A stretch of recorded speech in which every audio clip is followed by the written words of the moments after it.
Let's begin with North Korea's latest ballistic missile that launched, and it has reignited calls in the U.S. for further sanctions on that regime. But the Trump administration, although urging North Korea to cease any further provocations, said if it wants to restart nuclear talks.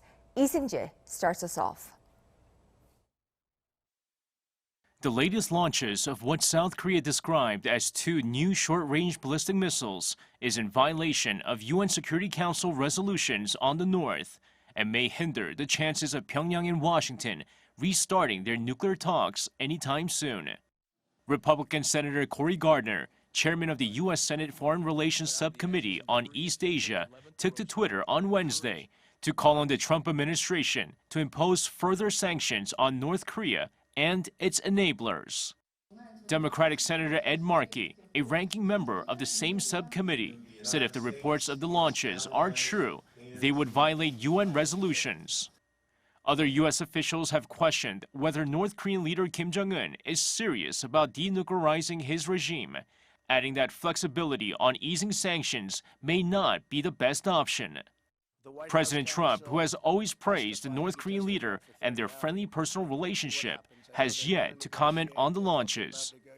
When the North previously fired missiles in May, Trump downplayed them and reaffirmed his confidence that Kim will uphold his commitment to denuclearize.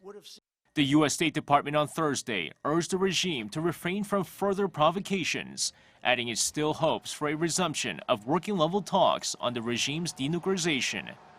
I think what the president has said and what the president has stressed, and the secretary as well, is that we want to have diplomatic engagement with the North Koreans, and we continue to urge the North Koreans to resolve all of the things that the president and that Chairman Kim have talked about through diplomacy.